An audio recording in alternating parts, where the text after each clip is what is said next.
Once more with feeling. We finally get to the episode that everyone always talks about. This is a musical episode and one of the best episodes of the entire show, according to some people, and we'll see if that's true for us. And there are some people right now rolling their eyes so hard I can hear it from here. We start with an intro that is not the standard intro for the show. It's a typical generic 90s TV show intro with fading faces and the moon, and there's goofy fonts. So it's clear that this episode is going to be different right from the get-go. I described it as very sophisticated, so maybe we looked at it a little differently. From there, we move into a very old-fashioned orchestral score that was a sharp contrast to the stock suspense cues we've been getting lately. You think it was old-fashioned? In comparison to what we normally get. I think it was just a different style. The arrangements and music production are credited to the guy who does all the score stuff normally, and Jesse Tobias, who is also not a stage musical writer and had a previous appearance in one of the bands at the Bronze. So I was interested to see how good these songs would actually be, because Joss Whedon is credited as writing the music and lyrics to all of the songs. And that's also not what he's known for. I will say, though, the normal score writer, Christoph Beck, has a very successful career post-Buffy. A lot of it big Disney stuff. Thought that was interesting. And I think by this point, he was not the normal guy on the show. I think he left after season 5 or 4 even. I can't remember, but he came back for this episode. So presumably his career was already taking off at this point. So our opening shows us what all the characters are doing in the morning and then later at the magic shop, and it gives us flashes of their personalities while the camera floats around, all with no dialogue. Yeah, everybody is exaggeratedly animated. And notably, we see Tara find the magic herb that Willow used to erase her memories last episode, but she doesn't seem to think anything negative of it. I don't know, if I found random flowers under my pillow, I'd probably at least question somebody. Yeah, and I thought it was a pretty nice intro, and not just because they weren't making dumb jokes. I thought it was effective and artistically done. Yeah, the long camera shots were pretty good. And we get a lot of those in this episode. Eventually, we get to Buffy on patrol in the cemetery, where she starts singing a very humorous Disney-esque song about how she's going through the motions of what she used to do, but doesn't see the point in it anymore. It really sets the whole tone for how this episode's going to be. There are a lot of comedic moments, the way things are shot, transitions, physical humor. It was very clear that there was a solid vision of what Whedon wanted this episode to be.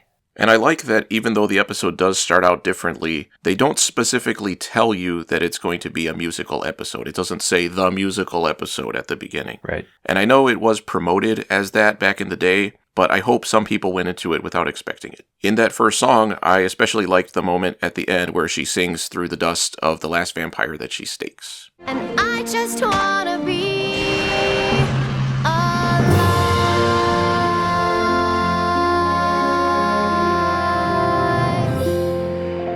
Yeah, the humorous moments worked for the most part, so that was already a plus that we normally don't get on this show. Agreed. Buffy goes to the magic shop the next morning, and everybody is speaking normally, and Buffy asks if anyone else burst into song the night before, and it turns out that everyone had. And it was interesting that we didn't know if it was actually happening in-universe until now, or if it was just for our benefit as the audience. But as is typical for this show, they have to A, ask out loud if it's worth looking into, and B, shrug and say, maybe. They start debating how to go about figuring things out, and they start singing about how to go about figuring things out. Okay, yeah, I said they all burst into song about why they're all bursting into song. There are various theories thrown out, and I noticed in this song there were a lot of different musical styles mashed together. And in this case, it felt too random and more of a first draft of what would be funny here. Like when Anya comes in and it turns into this big rock thing, it's clearly there for the humorous content. I mean, she's singing about her fear of bunnies, so I didn't mind it. This song also put individual musical abilities out in the open, and some people had it, while some people should not audition for any other musicals anytime soon. Do you want to single people out or no? I have too much integrity for that. Okay. I'm not going to shit on individual people in the show, just the show in general. Okay. Buffy interrupts to turn it into an inspiring song about how they can get through anything if they work together, and nothing should bother them. And once the song is over, Anya wonders if it's just them, but Buffy checks outside and confirms that it is everybody. When she sees a big theatrical number about a guy's shirt being cleaned. They got the mustard. They got the mustard.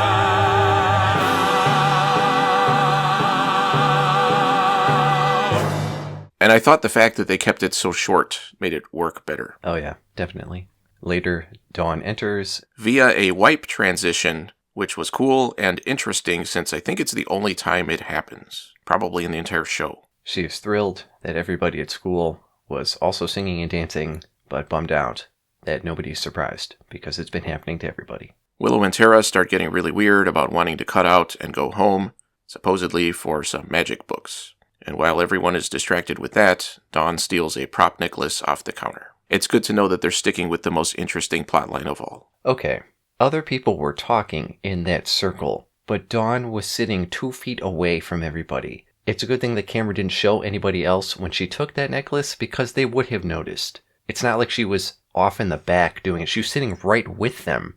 Yeah, but they're involved in their own conversations. They're looking at other people, presumably. No. Okay. If they had done a wider shot, everybody would be looking at Dawn. Okay. If you say so. Turns out that Willow and Tara, while claiming they were going to do research, just wanted to ditch everybody and walk outside, and Tara ends up singing about how much she cares about Willow. And eventually it gets highly and overtly sexual. And I was surprised that was allowed to air back in the day. Very explicit. I agree. And the fact that she's wearing a Disney princess outfit and she does those goofy CGI sparks, I thought it would have worked a lot better if, instead of CGI, they had been hand animated, which obviously would have been a lot more work, but in an ideal world, they could have had some animated woodland creatures come out to go with the Disney feel, and in the background they could have had a little Bambi peek out from a tree, and then see Willow, and then slink back behind the tree. I thought that would have been funny. Yeah. But they didn't do it. Missed opportunity. For sure. And I actually really like the choreography when Tara goes into her dancing segment with the random people joining in the background. I'm under your spell, nothing I can do. You just took my soul with you. You worked your job so well. And the transition from the park to their room. I thought that was really cool. Back at the non-singing magic shop, the rest of the gang assumes that Tara and Willow are getting highly and overtly sexual, and Dawn says it's romantic. And what could be wrong with everything that's going on? And we cut to some random guy tap dancing, but he gets a little too into it and bursts into flame. And then an ominous figure says ominously, "That's entertainment." So he was dancing so fast that he caught on fire? Or was he just dancing and he was set on fire? It was a weird scene, and kind of confusing. Agreed. We cut to Xander and Anya waking up, and they start into a Golden Age Hollywood style number, where they go back and forth about how things will always be great between them, over to the little things that bother them about each other, and their doubts about the future of their relationship. So now Xander and Anya are aware of their issues with each other. And I liked the gag newspaper that Xander picks up at one point. When things get rough, he just hides behind his Buffy. Now look, he's getting huffy, cause he knows that I know. Well, that's because simple humor is right up your alley. It's because it was more clever than what we usually get in this show. Later, as they're walking with Giles discussing events, he says that he had a chance to inspect the body that burned to death the previous night, and they wonder if it all could be tied together. The three of them also note that Buffy doesn't really seem into it anymore, but they shrug it off as her getting back into the swing of things. And this whole scene is one long take with a bunch of other gags and musical stuff happening in the background. And it was cool, but it did make it hard to pay attention to what the characters were actually saying. I don't know if you had that problem. I had to go back and watch it again. I didn't go back and watch it again, but I agree. I'm not that invested. Okay. And I did really like Anya's lines about there not being a fourth wall. and how she was upset that their song wasn't one that would be popular to modern audiences. That night, Buffy goes to Spike's crypt, and he claims he's immune to what's going on. He tells her he doesn't know anything and tries to get her to leave quickly, but he suddenly starts singing, and I really liked how annoyed both he and Buffy looked. I died so many years ago, but you can make me feel like it isn't so. Yeah, I mean, James Marsters, we've seen, can be a good comedic actor. It's too bad he's in this show instead of a good comedy show. He sings a rock song where he goes back and forth between telling Buffy to let him rest in peace and trying to persuade her to stay with him. And for some reason, there's a funeral going on in the middle of the night, which Spike interrupts. Yeah, I liked the way he was trashing all those chairs and stuff. But I was thinking he still can't really hurt people, right? So, I don't know. And his song eventually drives Buffy off. At the Summers house, Dawn dumps out her fashionable clear backpack onto her bed, reminding us that this is 2001. Tara walks in, and Dawn says she's glad that Tara and Willow made up after the big fight. But because Willow erased Tara's memory about the fight, Tara doesn't know what the hell Dawn's talking about. And Tara contemplates the herb and says she has to go check on something at the magic shop. And at one point, Tara tells Dawn that Willow thinks they're dealing with a demon that someone summoned, and Dawn acts suspiciously nervous, which is the most blatant, disingenuous red herring that I've ever seen in anything, because it turns out she doesn't know anything about it. Yeah, it made me think of that Scooby-Doo kids show, where they're all young. I believe it's called Scooby-Doo. No, there's one where they're all kids, and there's a character in the show whose name is actually Red Herring. Interesting. Okay, I don't know what you're talking about. It's like Scooby-Doo kids. I mean, that's Scooby-Doo. No, they're younger kids. Okay, sounds weird. Remind me not to watch it. Don't watch. It's not worth it. There's probably nothing else on. So I just watched a shitty show instead of, going outside. I mean, you're describing your what we watched videos, so... Yeah, it continued into adulthood. When Tara leaves, Dawn opens a jewelry box full of shoplifted materials. Yeah, I thought it was funny that it was in a hidden compartment, but the junk in the bottom looked like the regular junk on the top. I couldn't tell the difference. She starts singing a song about how no one notices her, but gets interrupted by some puppet-headed guys who put a bag over her head. She later wakes up in the bronze and tries to escape, where she showcases that she has more dancing skill than the rest of the cast. The three slappies prevent her from leaving, and there's a whole ballet scene. And it turns out that the slappies work for the demon who is causing all of the singing and dancing. And he reveals, through song, that Dawn summoned him via magic. I said he gives a villain monologue in the form of a lounge song. And he also reveals that the longer people sing and dance, their energy gets out of control, and they will combust and burn to death. Which was weird. And he tells Dawn that he'll take her down to hell to be his queen.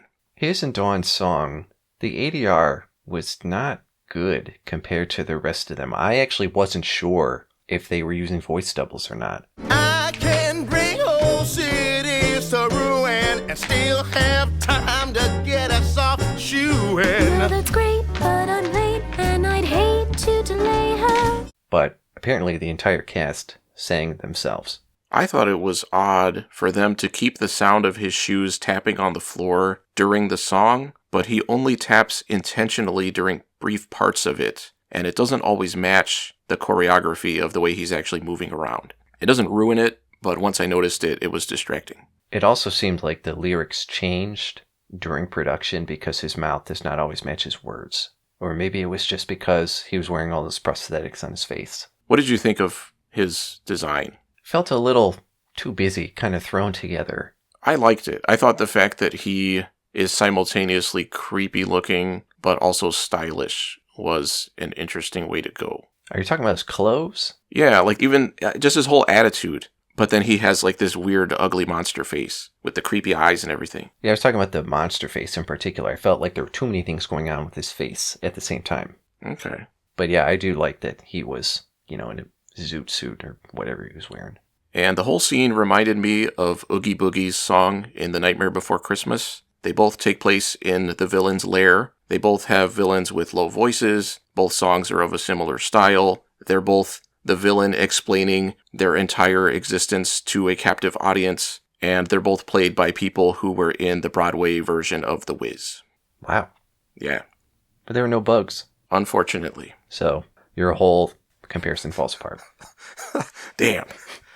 During the song, Dawn reveals that her sister is the Slayer, so the demon tells the Slappies to go find Buffy so he can watch her burn. We go back to the danger room, where Buffy makes it clear that she's relying on Giles to do everything important, like research, and talking to Dawn about her bullshit subplots. And she switches to some painfully obvious ADR when she swaps out with her body double. I don't think we need to work that much on your strength. Yeah, I'm pretty spry for a corpse. And Giles breaks into song about how Buffy over-relies on him for everything, while throwing really poorly rendered CGI knives at her. Again reminding us that this was 2001. Your path's unbeaten, and it's all I'll give.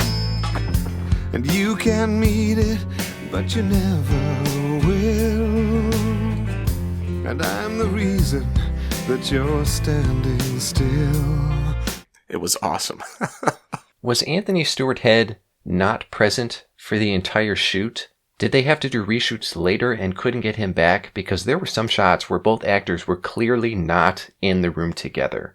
It's because Buffy is moving in slow motion and he's moving at normal speed, which I thought was cool. But then it happens again later when he's singing with Tara. Yeah, that's because they had to have them both in focus, but they're at different distances from the camera. It does look a little bit weird sometimes. I was just so distracted by Buffy's really not good form when she's punching that bag. Yeah. You would think after 6 seasons that Giles would have at least trained Buffy on how to throw a punch. I would think that would be lesson 1. Apparently not. I mean, even just the way she's holding her hands. It was painful. And at one point, we see Tara running into the magic shop during the song, and I thought it was a weird place to put that. Kind of interrupted it. Didn't really make sense. Yeah. And at the end of the song, it seems that Buffy didn't hear it. But is it because she couldn't hear it, or because she didn't want to? The hidden depths. Maybe that's why she couldn't hear him, because she was moving at a different frame rate. Tara has discovered the memory spell Willow used on her, and Tara and Giles' songs mesh together as the themes of leaving are identical. And I liked how Tara's song is still about being under Willow's spell, but before that was a positive thing, and now it's a negative thing. Yeah, it's called... Very, what's the word? Give me the word. Good? Yes, that's it. My vocabulary is not very extensive. I'm under your spell. God, how can this be? Playing with my memory. If you wanted to sound smart without being smart, you could be like, oh, it was a major song and now it's a minor song. That's too much for me. I don't even know what that means. And that might not even be accurate. I'd have to listen to it again, but I'm not going to do that. Willow's talking to Buffy, and Giles and Tara are there when Spike comes in with one of the Slappies. And there's a good joke where he tells the Slappy to sing what he knows, only for him to say it in normal dialogue. The Slappy reveals that Dawn summoned the demon and is being taken to hell at midnight to be his queen. And I really liked how easily the Slappy got away from Spike. I thought that was funny. And of course, they all just let him go. Well, it's Buffy the Vampire Slayer. Yeah. And Giles tells Buffy that they aren't going to help her. Which was a total overcompensation for his desire to have Buffy become more independent. To just tell her in front of everybody they're all abandoning her. Correct. And without explaining it to anybody. And Willow suggests a confusion spell, which was a really weird first choice, considering you can, blow shit up and alter time to be like, maybe we'll just make them confused. But it was necessary for Tara to get upset about, because she knows about the memory spell. And Spike offers to help, but Buffy brings up him singing about wanting her to leave him alone, and he gets pissed and leaves. So Buffy goes out on her own and sings about how she doesn't feel anything anymore. And apparently she decided to get her hair done and apply fresh lipstick and even get a stylish new coat before going off to rescue Dawn. At least her priorities are consistent. And after she leaves, the rest of the gang realizes that they're all being idiots, and they decide to go help her. And everybody joins in on the song, including the demon, who is eager for Buffy to arrive. So she can presumably dance until she catches on fire. And I thought it was surprising that they managed to make this work as a big emotional song for Buffy and the gang, while still incorporating humor, especially from Spike and Willow's lines. She came from the grave, much graver. First he'll kill her, then I'll save her. Everything is turning out so dark. Through the No earth saver, then I'll kill her. And what I they think this have, line's mostly filler. What's it's it what going to they take to have strike a inside. spark? And I like the timing of the fire trucks going by in the background. I was impressed that they got it to match the music like that. So we will walk through the fire and let it burn. Yeah, I read Joss Whedon was gushing over that moment years later. I didn't like the shot of Spike coming to a dead-end alley. It was weird and unnecessary. Yeah, I read Joss Whedon was gushing over that years later. Buffy makes it to the bronze. Via a pretty awesome kicking a door in scene. Yeah, channeling her inner Van Damme. And she says that if she can't defeat the demon, then she will take Dawn's place. She starts singing a pretty corny, upbeat song about how there are so many great things in life, but then she keeps going back to how none of it matters to her. And at one point, she tells the audience they can sing along, and it was a missed opportunity for the lyrics to be on the bottom of the screen with a bouncing ball. And you can sing along. Where there's life, there's hope. Every day's a gift. Wishes can come true. Whistle while you work so hard all day. Buffy beats up the Slappies, and the rest of the gang arrives, and there's a joke about giving Buffy backup. And during the song, Buffy reveals that when the gang brought her back to life, they ripped her not away from hell, but heaven. And so she feels like she's in hell now, and all her friends are shocked.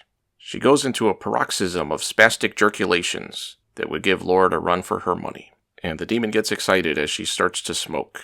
But before she can burst into flame, Spike stops her and tells her that things will get better if she just lives.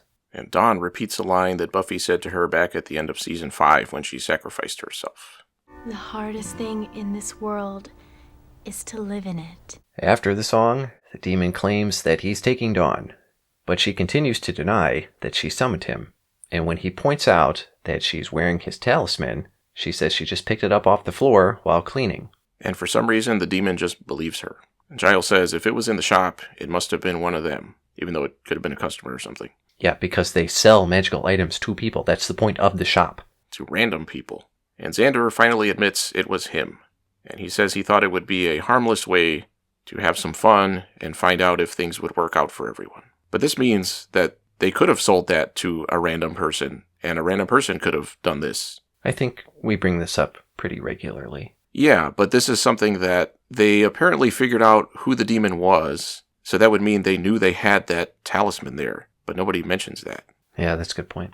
You would think Giles and Anya would be a little more familiar with their own inventory. I don't know. Anya, for sure. Upon finding out this fact, the demon, who does not want to take Xander, decides to just leave. And he sings about how nothing worked out for them, which gives him his own satisfaction. And he goes back to the CGI dimension, the true hell. The part that really got me was when he met Dawn earlier and pulled off his mouth. Oh, yeah. That was so bad. Very 2001. Yeah. I heard on the commentary Stanley Kubrick was gushing about that. Damn it, I was about to say something like that. Everyone stands around in stunned silence before Dawn starts singing, "Where Do We Go From Here?" The rest of the gang joins in, and at one point they do a thing where they link hands as the camera goes by, which was cool, but then when they let go, it goes back to the same angle, which I thought was a huge mistake. It would have made way more sense to cut to the opposite angle. It was just a weird editing thing. Spike realizes that he doesn't need to be singing anymore, so he walks out in the middle of the song, but he's followed by Buffy. He tells Buffy to leave, but she starts singing her song about not feeling anything, and he starts back on his song about how he feels about her, and they make out. The end. And I thought the end title card was cool, but then it was ruined by the curtains that come down. I get what they were going for, but I wish they hadn't done that. Once more with feeling. Overall, the juxtaposition of the regular show and a musical was an interesting choice, and I liked that they made it an actual plot via demon, instead of just having people sing for no reason. Some of these actors singing was actually pretty good. Cannot say that for everybody, unfortunately. And like we both said, the ADR for some parts could have used more work. The songs, while shifting styles throughout, usually landed on early 2000s rock, which tracks based on the fact that Jesse Tobias was one of the producers. and Joss Whedon likes that music a lot because those are the people that are at the bronze. I also found it interesting that Whedon took advantage of songs apparently being able to bypass the censors by sticking really sexual content into many of them. Not to mention having Emma Caulfield strut around half naked for an entire song. It was a bit much, yes. I don't mean like specifically her, but I mean that content in the course of the episode. I get that Joss Whedon really wanted to do a musical episode for a long time, and for the most part it worked. There were clearly a lot of homages to existing musicals. Plot-wise, though, there was a big intellectual gap in determining what the actual threat to all of this singing and dancing was. You dance so fast that you burst into flame. That was so dumb. It was clearly a last-minute idea that didn't even really make sense and was only included as an excuse to move on from the musical idea. Even the characters in the episode said, hey, it's not a bad thing that this is all happening. And the resolution, and that's in quotes, of, I guess the demon just leaves on his own at the end, was also kind of dumb. And for how much thought went into certain parts of this episode, those decisions were odd. The thing that really bothered me about this episode, and really lowered its grade for me, was its use as a vehicle to forward almost all of the ongoing season plot points at once by saying that people are unable to control their inner thoughts from escaping. It was a big cop-out. Willow erasing Tara's memories, Tara leaving, Spike being in love with Buffy, and them actually getting together, Xander and Anya having second thoughts about their relationship, Giles leaving Buffy, the gang ripping Buffy out of heaven. All of those things came out in these 45 minutes. That was not good. It was 50 minutes, but okay. The only thing that was alluded to, but not outright stated, was Dawn's kleptomania, which isn't that big of a deal compared to the other stuff. But see, we were led to think that it was, because we thought it was her that did everything. Kind of. Yeah, but there was no point where somebody said, hey, Dawn, you've been stealing shit. They still haven't said that to her. Yeah, I have that in my wrap-up. I'll get to it. Oh, okay. Because yours is the only one that matters, apparently. Yeah, exactly. That's why I come last. I gotta do the final say. Uh-huh. Is that why our Star Trek videos have thousands of more views? Because anyway, I continue. Was this well executed as a musical episode? Yes. I really liked a lot of the cinematography, the framing, the way all of the mechanics worked, and the decisions that were made. Was this well executed as an episode of Buffy the Vampire Slayer? I would say no. But overall, I did like it. I gave it a B+. Okay. I gave it an A. Like you just said, I thought the camera work was much more interesting than usual, and it was cool that it was in widescreen back at a time when that wasn't a normal thing. I thought the fact that all the characters got moments in the spotlight was a big positive and fit in with kind of the whole musical theme, and I thought all the songs made sense in terms of placement and content, and that they were all unique and fit the characters involved. Like, they all felt appropriate to who they were assigned to. And the fact that the episode carried all these character arcs forward, I thought was a huge plus. I thought it did that more effectively than probably any single episode that we've seen of this show. Okay, let me ask you this. If the whole singing, dancing part wasn't a part of the episode, and there was just a demon who popped up and said, you can't keep your inner thoughts to yourself, and people just spoke all of those plot-forward things out loud to each other, would you be okay with that? Yes. Okay. But I thought the fact that those thoughts were being presented via these songs that are written better than their usual dialogue, it made all the characters' struggles and emotions interesting where the average episode often does not. Even something like Xander and Anya, I still don't care about their subplot. I'm sure I won't care in the next episode, but in this episode it worked.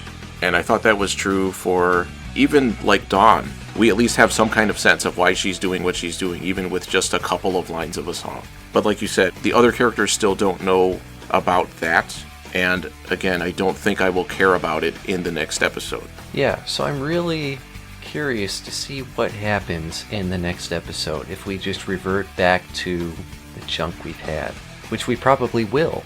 It makes it that much more disappointing when an episode really shines through, but is so isolated. Like, why can't you keep momentum going? And my big question with that is, will there be consequences for Xander? Because he was the one that turned out to be behind everything. And I'm guessing probably not. They probably won't even acknowledge that it was him. They'll probably make some dumb jokes, and then that's it. Yeah, and I kind of liked that it was somebody you wouldn't expect at the end that was behind things. It was just kind of a random thing that came out of nowhere, but it worked. Mm-hmm. When it comes to the songs, I thought Buffy's, I guess it'd be Sarah Michelle Gellar's, singing voice wasn't bad, but she wasn't able to convey the emotion that was needed for some of her songs. Well, it worked in the first one because the first one was very goofy, but toward the end, when things are a little more serious, it didn't really fit. And I was actually impressed with Nicholas Brendan, not for his singing, but for his acting during his song with Anya. Yeah, definitely not his singing. And I will say this is one of the few episodes where I didn't mind Xander, because usually I can't stand him. My only real complaint about the songs is that some of them felt lacking in depth from a sound perspective. Some of them were impressive for a TV episode and everything, but then something like Tara's song, which I liked, felt very basic when it came to the instrumental part of it. It felt almost kind of like, well, let's just use what we have here and just, perform it. It felt like it needed more. And I get, again, that would be expensive, and this was a longer episode than usual and clearly had a lot more, behind it. Well, maybe also bringing in somebody else who had musical songwriting experience might have helped with that too. Even as just a consultant. To me, it felt like a budget thing, maybe. Like they just couldn't put more into it. Not necessarily that the song needed more from a writing perspective, but it just, needed more sound, if that makes sense. Okay. And I thought the choreography was really good for most of the songs, and worked really well with the camera work and the editing. It was really impressive from that standpoint. And again, all those long takes. I agree. I talked about how I liked the approach that they took with the villain. I liked that they didn't kill him, and that he just kind of left. For me, that worked, because he kind of won in his own way. And it would be cool if he came back, but I already know he doesn't. It is a foregone conclusion that this new show coming out will have a musical episode. Yeah, that's a good point. And it'll probably suck, but we'll get to that. We'll get to that? What do you mean? I'm not planning on watching that show. I'm assuming. I don't know. Okay. We'll get to it when we get to Star Trek Lower Decks. I thought the humor throughout the episode was really good, and I really liked the fourth wall breaking and the referencing of previous episodes in little throwaway lines. Again, when they don't put it in your face, that's when it works. My main complaint about the episode as a whole was something that you brought up too, which was the danger of the songs being very poorly introduced and poorly developed. And again, that scene of the tap dancing guy that burns up just felt like an afterthought, like they said, oh shit, we gotta stick something in there. So looking forward, again, I don't think they'll bring up Xander. No one knows about Dawn, but I don't care about that. Buffy and Spike is actually something I don't mind after how they made it make more sense in this episode. Up to this point, it's been stupid, but in here, it worked. And Buffy's lines in the song at the end made it sound like she's not actually interested in him, which I'm sure will not cause any drama at all. And Giles. Is Giles going to leave again? I think that would actually work with him having just come back. I don't know. Do you have any comments about that? I mean, I said how it irritates me how Giles does everything for her. Yeah, I mean, clearly that was intentional. And he rips into everybody else for not being independent. I will say the fact that this episode pointed things like that out, when we've already complained about that, it's good that this episode pushed so many things forward, but it just accentuates how long those things have been drawn out in the previous episodes of this season, and how the show usually does that. I wonder if that's part of why this episode felt so good for me from that perspective, is because things were actually happening when usually they don't. And I'm glad Tara is so offended at Willow, and I actually am interested in that plotline. I want to see how that's going to play out, and I want to see how everyone else is going to react when they find out what Willow did. Yeah, I don't want to give the impression I'm not interested in those plot lines, because I am. I just didn't like the way they were all pushed forward at the same time in a single episode. Yeah, well, I'm saying I'm not interested in some of these plot lines. I still don't care about Xander and Anya. I still don't care about Dawn, whatever. But there are some things I am looking forward to seeing how they turn out. So we finally watched this episode. Some people have been waiting a while for us to get to this one. Thanks for sticking with us up to this point. Now you can stop watching our videos because we've already done the one that you wanted to see. Did Angel ever do anything like this? I was thinking about that, and no, they didn't. I asked it would affect my decision whether to watch that show or not. I mean, if there was a musical episode, I would have been interested to go check it out. At least that episode. Thanks for watching. Go sing a song. Okay. Okay.